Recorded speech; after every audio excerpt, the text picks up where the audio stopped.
always knew I was the side character in my own family. Not the tragic one, not the villain, just the background one.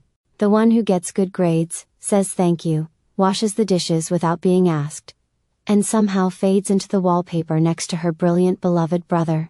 Tommy. Tommy who crashed mom's car at 16, and still got a new one for graduation. Tommy who barely passed high school, but dad said, boys will be boys.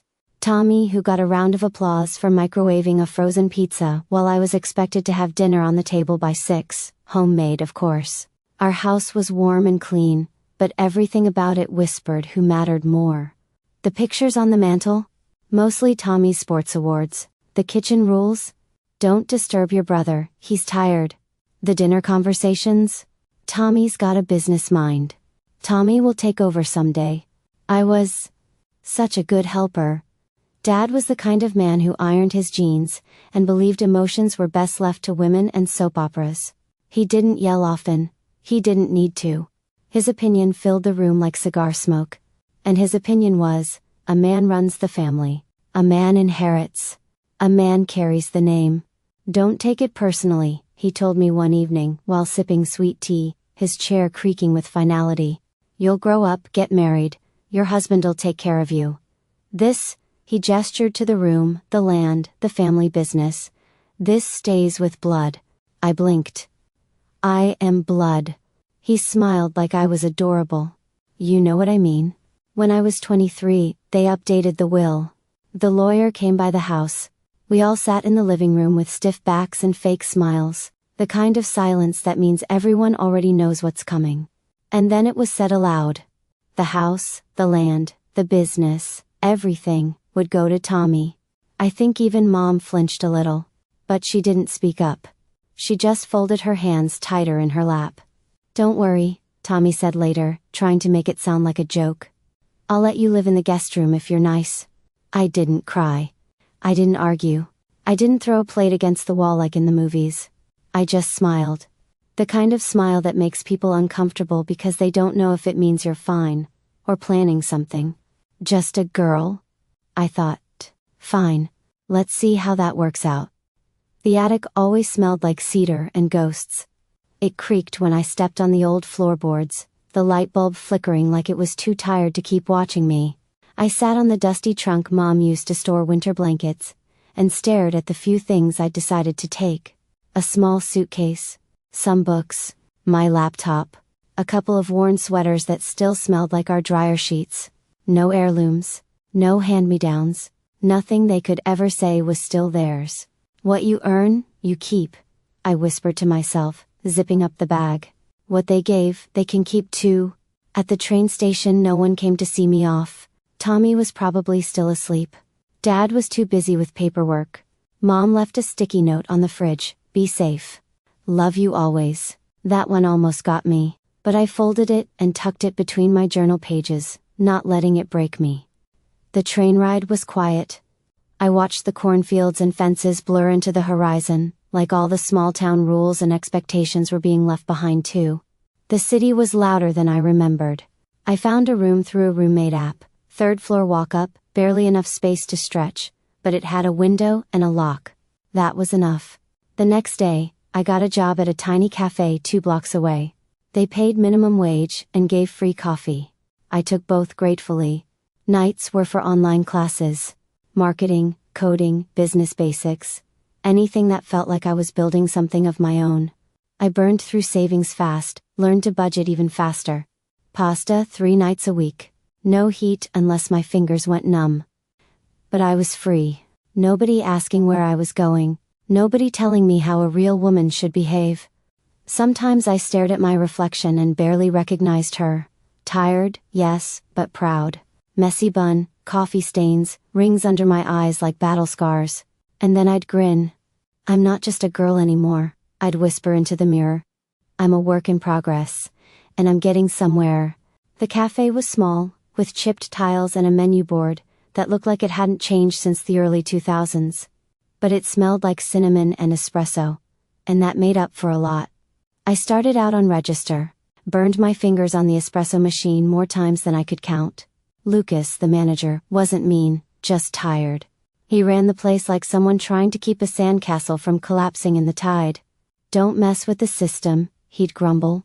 To which I smiled and said, "Sure. Of course." Then I quietly messed with the system. After my shifts, I took notes. Customer flow, what sold fastest when the crowds came. I made a little spreadsheet. Then I made a mock-up of a loyalty card on Canva. One night, I stayed up until 3 a.m., designing a website. Nothing fancy, but it worked. Nina, my roommate, would peek over my shoulder while microwaving leftovers. "You're scary when you get like this," she'd say, sipping wine from a mug. "I'm building," I'd grin. She'd raise her mug like a toast. "Build it, babe." Lucas rolled his eyes when I pitched him the site. "We don't need a website," he muttered. "Then how come the bakery across the street has one, and a line out the door?" I shot back, maybe a little too boldly. 2 weeks later, the site was live. A month after that, sales were up 15%. Online orders started trickling in.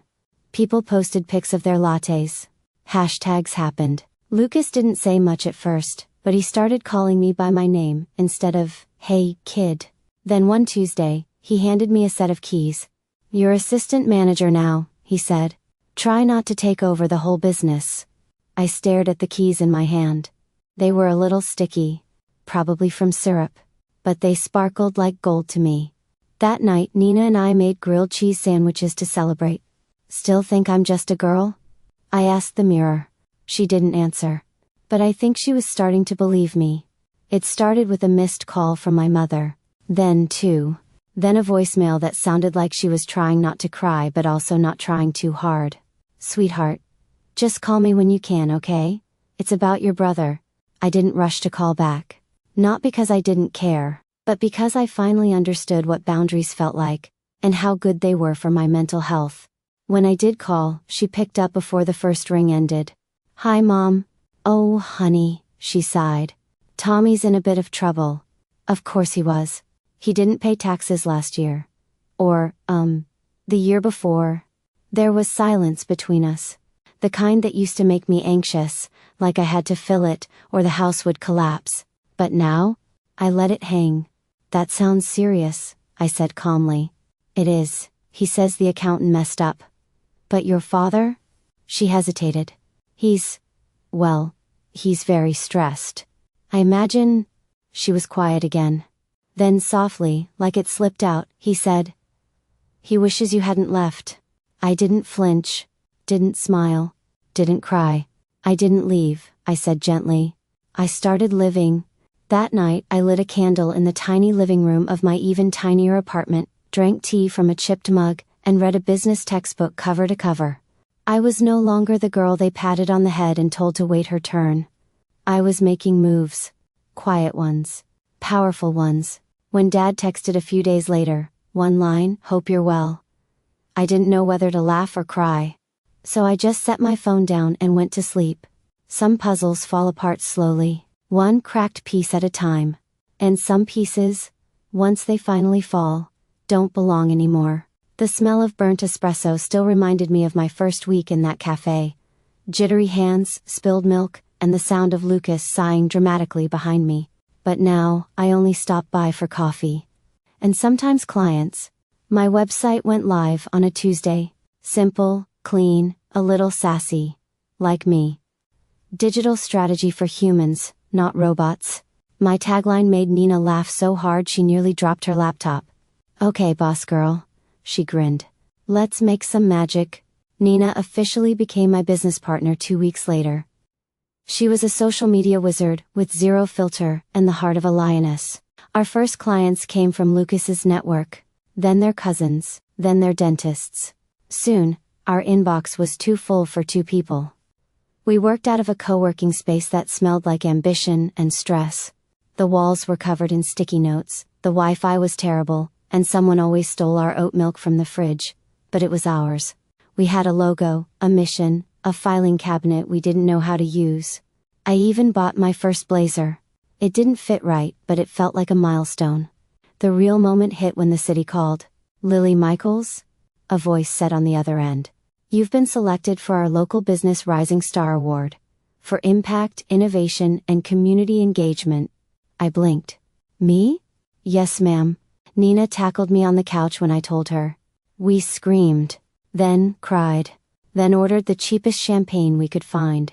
That night, I looked at the cheap fairy lights strung across our shared kitchen and thought, I built this. I built me. Not bad for just a girl. I hadn't been home in almost 2 years. Not really. A few polite phone calls, the occasional birthday text, nothing deep, nothing painful. But when Mom left me a voicemail, her voice cracking, I knew something was wrong. Lilly, sweetheart. It's your brother. And the house. Can you come? I hesitated. Then booked the bus ticket. The old neighborhood looked smaller than I remembered. Maybe it always had been. Or maybe I'd just grown too much for it to hold me anymore. The house was tired. The paint, chipped. Shingles curling like dead leaves. The porch creaked under my boots. I half expected my dad to throw open the door with one of his lectures, but it was Mom who answered, in an oversized sweater and swollen eyes. Inside, the air was heavy. Dust. Silence. Disappointment. Tommy sat at the kitchen table, slouched, pale, the golden boy dimmed. Paperwork was spread everywhere. Bank letters, credit warnings, final notices. He barely looked up. Mom poured me tea with shaking hands. The business? It's bad. Really bad. He borrowed against the house, Lilly. I stayed quiet. And your father? He lost his job. He's not well. His back. He can barely stand for more than 10 minutes now.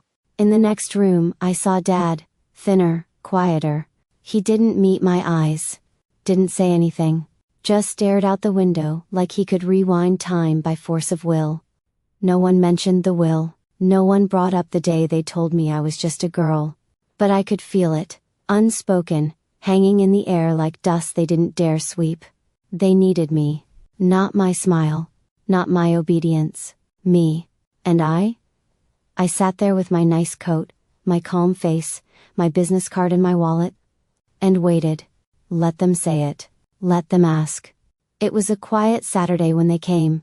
I'd just finished organizing the spice rack in my sunlit kitchen, a small victory in a life that now felt fully mine, when the doorbell rang.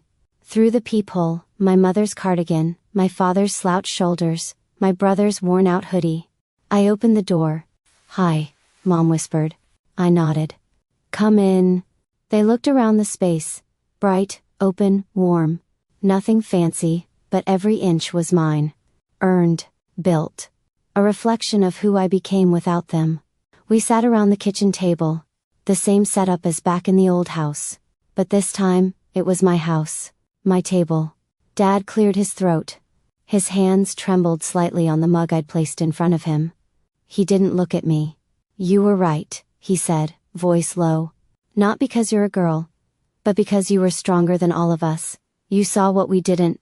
Mom's eyes were glassy. We were wrong, Lilly. I was scared to speak up back then, and I let it happen. Tommy looked wrecked. Not the golden boy anymore. Just a man who'd failed the myth he'd been born into. I'm sorry, he murmured. I was jealous. I didn't think you'd make it. And then you did. I sipped my tea. Let the silence sit. I'm not here to punish anyone, I said finally. But the rules are different now. They looked up. I help on my terms. With boundaries. You don't get to make decisions for me anymore.